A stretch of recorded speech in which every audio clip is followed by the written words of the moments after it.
Welcome to the Enabling Festival 2021. My name is Daniel and I'm the co-founder of Enable Asia.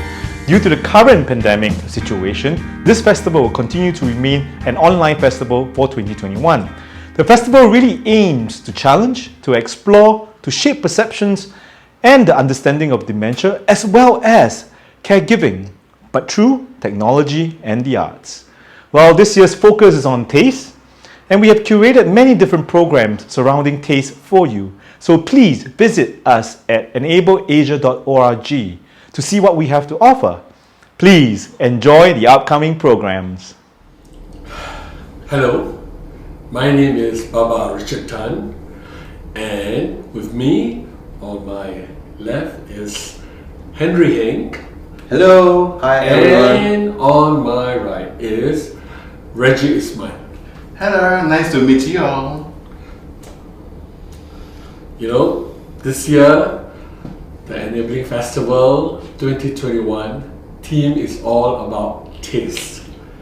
Taste as in food, the taste. The smell and we taste, right? Yeah. It always triggers off a certain memory, and well, you know, especially with the theme of dementia, and we all have people we've dealt with or are dealing with now who are living with dementia. And we know that taste is very powerful. Yeah. That when we taste something, it brings back memories. And of course, all the way since we were young, right? Yeah, good or bad memories. Yes. You will still bring back the memories, alright? For me, okay, let's talk about food. One of my favorite subjects, alright? Okay, as you can tell that, maybe not Reggie, but Richard and I, you can tell that we love food. Wow. It is so obvious, right? So anyway, we are both Peranakan, and Reggie. I'm a Malay Yeah, Muslim. Muslim. Yes. Yeah, you do have any Peranakan tinge of blood in it? No? We have a little off and off, mixed blood, this and that. Okay, right. Okay, but food, I think one common factor about food, or with our You guys, cultures, all of us, I think we love spicy food. oh yes. Correct? All the rempah-rempah. Yeah. Can you cook, Reggie? When I was a little boy, I loved to eat asam pedas. Oh, My grandmother, my goodness. He always ambil tumbuh sampai pagi. Oh, Tapi my gosh. sedap dia nak asam pedas. Asam pedas apa? Ikan? Ikan pari lah, ikan macam-macam ikan. Oh my goodness, you're making me hungry Oh already. my God. No. This is my grandmother asam pedas when I was a little boy. So that now when you eat ikan pedas, you taste it. Yes, you and smell if it, you call me my grandmother, And alamak, you think my of- grandmother, when I think of her, Reggie, tumbuh belakang. This is my memories. Yeah. So that's amazing, right? How these memories, and especially now for me, I'm dealing with a caregiver to my mother, and we realized that when we let her taste certain food, it triggers her memory, and it's like going back in time, like a time machine. Yeah. And we will, of course, cajole her into, like, you know, sedap, do you like the food? And kuih and you know, from dessert to main dishes and all, especially all her favorite dishes lah. Yeah. So mine is kuih dadar. When I was young and I was a little boy, we used to say, "Come, Richard, let's make kuih dadar together." So now when we feed her with a little bit of the kuih dadar, you could see that the eyes will lit up a little bit, and like the memories triggers her. And all the memories start flooding. And we create stories and we do Wow. total recall, right? That's What was yours amazing, like? What right? was yours? I must say my comfort food until today, after all these years, is still mee siam. Okay, mee siam is because, as you know, that my mom is Peranakan, Indonesian Peranakan rather, and one of her favorite dish was mee siam. And when I remember when I was young, we were selling. Wow, jual mee siam ah. My mom was selling in a marketplace, selling mee siam. Okay. So as usual, you know, I'll see her cook, the smell of the mee siam, the taste of the mee siam. you know. And in those days we don't have prawn and all that, right? It was just strictly the Indonesian Peranakan style, just tau pork and egg plain. Wow. But the real thing is in the gravy itself.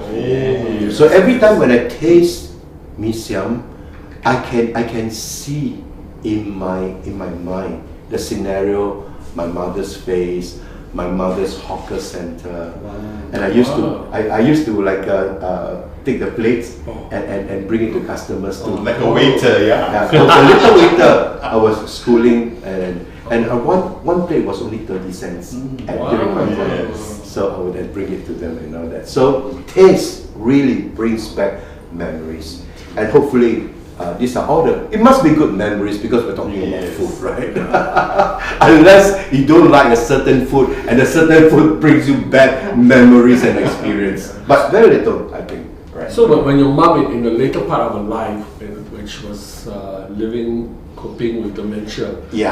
My mom, she passed on when she was in the early 80s. I mean, 83 or 84, I can't remember.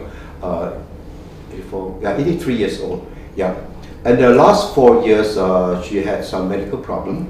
Right, you met my mom. Richard met my mom. He tasted my mom's mee siam. Yes, definitely. Yeah, and I remember she started out with some heart problems, as in all old age people. But I realized that the last 2 years of her life, she had dementia, or rather Alzheimer's disease. Alzheimer's disease. Okay. So how did I find that out? It was one day I actually came home, and she was in bed. She had heart problem, so she was having pills and all that, sleeping. And I came back from work one day, and I normally would go to her room first. So I said, "Mom, I'm back," and she was sitting up in bed, and she looked at me. She didn't say anything. So I said, "Mom, how are you?" And she just looked at me. "Siapa lu?" Wow. "Who are you?" I said, and for a moment, I just couldn't believe. I said, "It's me, Henry." And she just shook her head. And amazing. And later on, we started to find out more about what dementia, Alzheimer's disease were and all that. And we talked to a lot of doctors, and they told us one thing. This common factor among all dementia-stricken patients, they will have only memories of between their early years, between maybe 35 to 50. And after that, what they do recently, they could not remember a thing. But they could remember what they did when they were 30s or 40 years old. That's right. So with my mom, she only looked at me and she called me by my eldest brother's name. She thought I'm the eldest brother. So I played along with her, you know, like you know how old people are, they can't think anymore. So you play the game with her, play along. But what really I found it very painful was I asked her, I said, "Mom, do you know who is Henry?" And she looked at me, she said, "Wow, must be quite heart-wrenching for you." That moment, it was like, she don't even know that I existed. That is a painful part. I can relate with what you just said, because me being the eldest son, she always remember me. She hears my voice. She will definitely remember you. Because they will always remember their firstborn, the most important firstborn, and the first few. And after that, she will not remember. So my younger sister Susan, right, will say, "Hello, mommy. What's this young? You know, who am I?" Can she remember? I feel joy. Yeah. and she feels so. At first, of course, she was hurt. And later, we realized, okay, then this is part and parcel of how this dementia can affect all of us. But I guess more than anything else, we have to just come together and I think dementia is not as scary as people in the past thought it was. It's not like a dreaded disease. Yeah, it is not. In fact, if you have the dementia or rather Alzheimer's disease, you can actually go to the doctor. They will give you drugs to stop you from deteriorating. Oh, okay. Then I think one more thing, caregiver doesn't mean that only women can do the job. Sure, definitely. We boys also can do the job. We clean, we cut their hair, we feed them, we joke with them. And they will love like us like a little baby. They are so pampered actually, you know. Yeah, I think that's what it's all about. Right? Yeah, they are so Sayang spoiled, them. manja. My Manja late them. father was the same. He said, everybody say, no, like you're a boy, you can't do that kind of job. I said, I don't believe so. We can do better than them. Yeah, right? because you know why? Because men are stronger. Yes. Yeah, like for my mom, when she was bedridden, you need the strength True, to turn true, her true. every 2 Yeah, hours. that's and all right. that. And in fact, Yeah. funny you say that because that's exactly what my mom's going through now. She started to develop bed sores, and because she's not moving enough, you literally have to. You have and to. sometimes with my caregiver mate also, we help each other. Yes. And my God, it's not quite easy. a challenge. I've been through that. I know what you're going So through. they say caregiver, man is a power also. Yeah. But of course we don't say girls can't do, they still do. Only we are sharing our part how we become a caregiver. Yeah. Yeah. Maybe people have a misconception. They think that men are not the feeling type. Yes. So I think that's why women are more apt to become caregivers. They True. can relate emotionally more to the patients. But actually, men do have feelings. It's just that we don't show them. We don't talk. We don't, but we feel and we show it by doing actions. Yes. Yeah. True. Right. Yeah. So it's amazing, lah. Yeah. Like, Yeah. So just tell me, Reggie, what about like you're being a Malay Muslim? Are there any taboos, or are there any? Do the family talk about it, or do the relatives? How do you deal with dementia? Actually, we all Muslim Malay doesn't believe in taboo or pantang or kind of things. All we want is to handle the problem and solve it. So we want to share our love to all these elderly people. When they have dementia, they become lost. They don't know what to do. Then they start to throw temper. They become violent. Oh, So wow. we Malay also want to share our love. That's what we say, kasih sayang.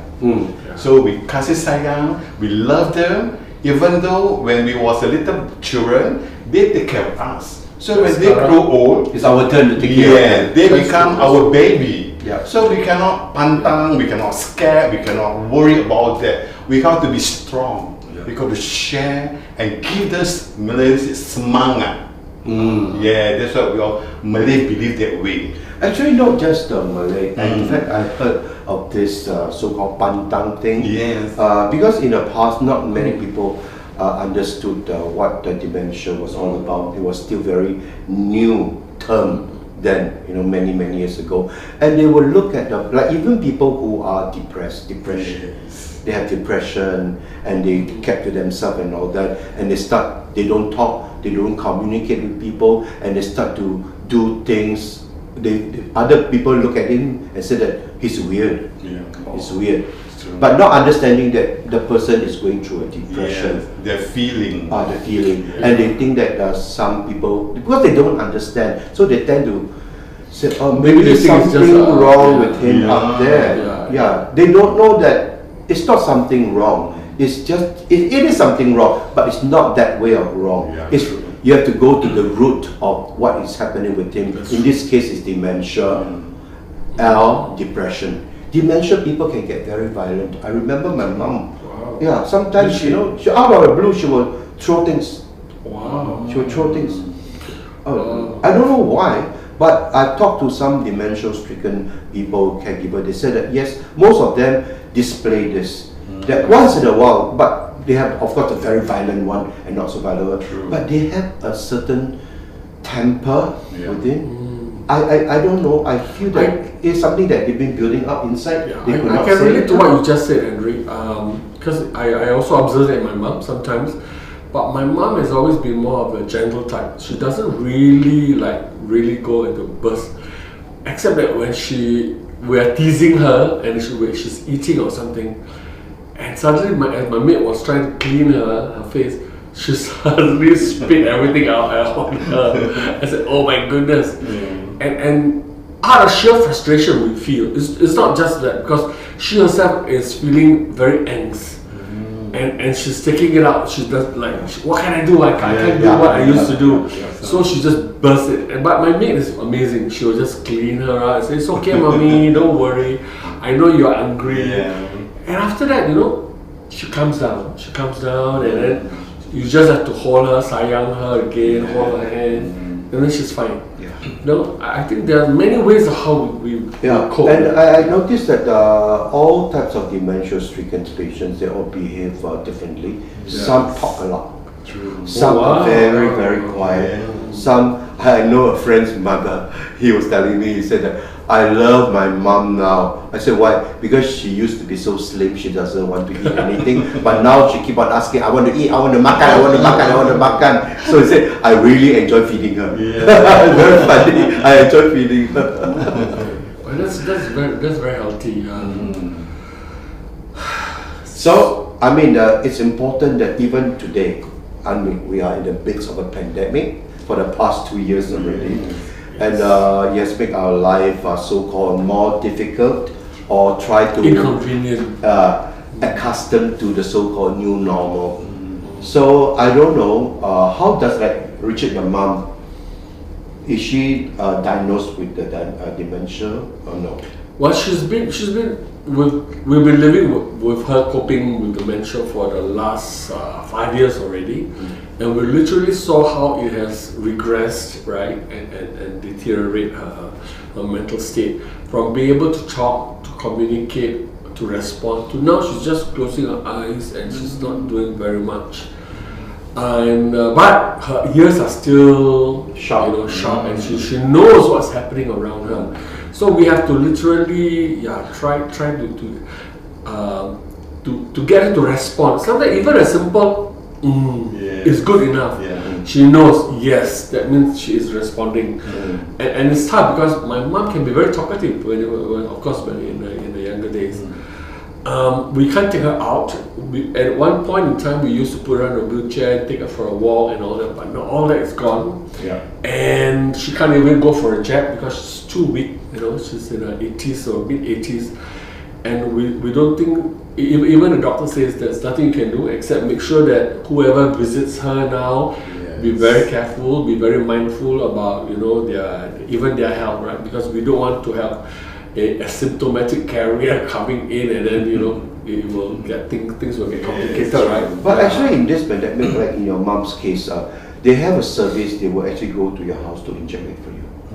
For people, they actually have this service for people who really immobilized. They can't go to the center for vaccination. You can call them up. They can actually send the nurse to your house, to your homes, and they will vaccinate for you in the comfort of your home, for those old people who are immobilized. Oh, that's good. That's good. So it's a good.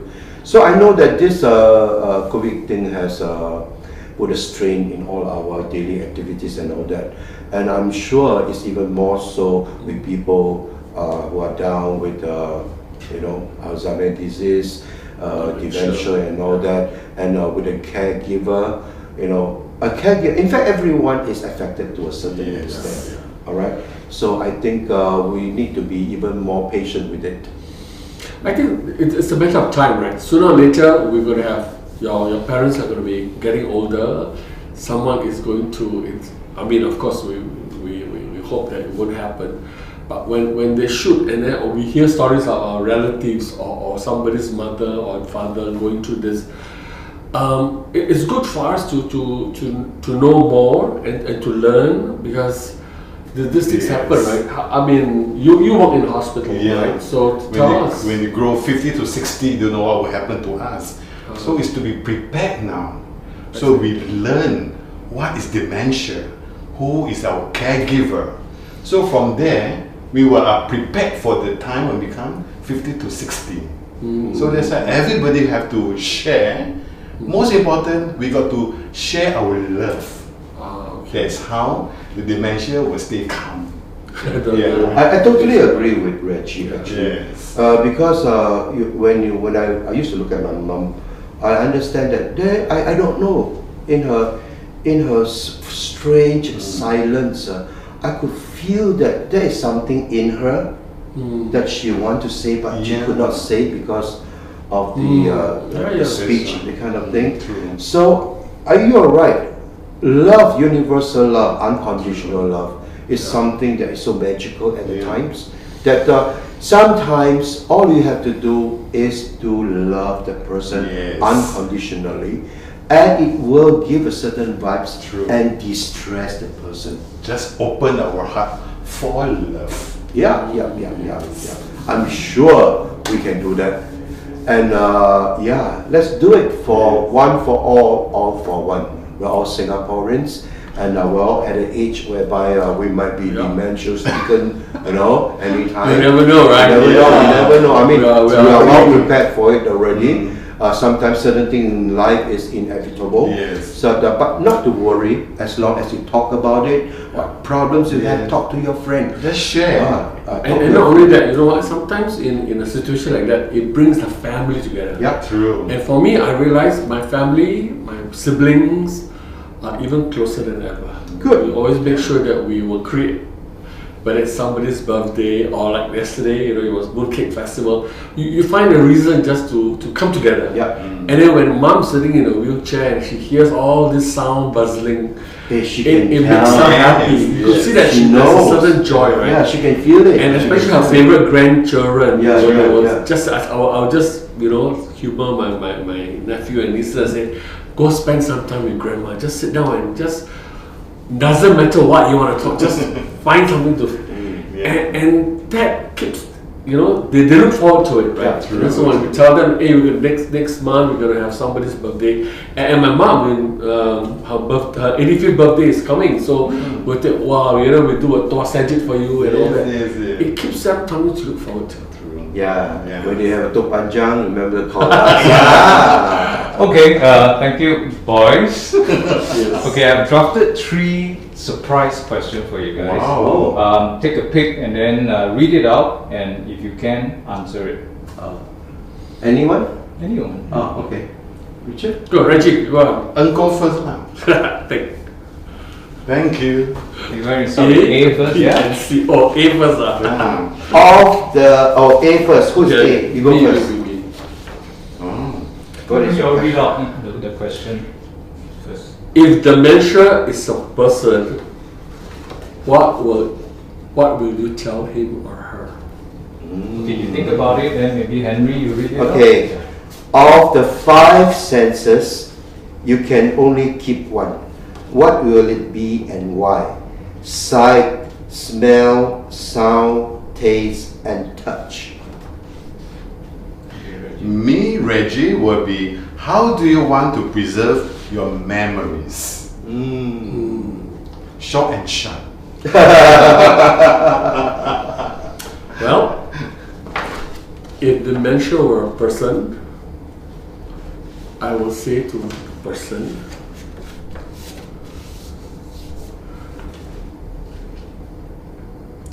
that you will always be loved and that take your time and just be happy. And that's all you need to do. Stay happy, feel love as we all share. In a family. Yeah. And it doesn't matter, it doesn't have to be from, it could be a relative visiting, it could be Friend. anyone, your friends, or when someone hears of, just be there for them. That's it. I'm here for you. True. Yes. Okay. Of all the 5 senses, I can only keep one. Can I keep all 5? I think they are all equally important. But seriously, I would pick taste. Very obvious, isn't it? That I love to eat. Look at my size, I love to eat. And taste, yes. If I don't see, I can still taste it. If I don't hear, I can still taste it. I don't smell, I can still taste it. If I cannot touch, I can still taste it. So this is the most important of them all as far as I'm concerned. Okay? So you still can taste your mother's BCM. Yes. Don't ask me to cook like I Okay, mine is, how do you want to preserve your memory? Actually, I got so many memories. Yeah, I'm sure. So one of my memories is when I was a little boy, which I told earlier, my grandmother will make me tumbo sambal belacan. So every time I think of tumbo sambal belacan, I think of her. How she loved me, she take care of me, she gives me everything. That until now, I know how to cook. I'm very independent. That's my. I heard you're a very good cook. Okay. Better than all of us, I'm sure. That's all. Thank you so much. Yeah, thank you so much. All right. So keep well, everybody, and stay safe wherever you are, and give love, and be patient with people, and most importantly, for me, kindness is the biggest of them all. Be kind to one another. With lots of tender and loving care. For me is do not be afraid. If you think you want to share, just let us know. We will be there for your love. Thank you. Cheers! Keep well, stay safe, everyone. Cheers. Thank you for watching our program. We hope you have found this useful, and please help us to complete a simple survey by using the QR code provided below.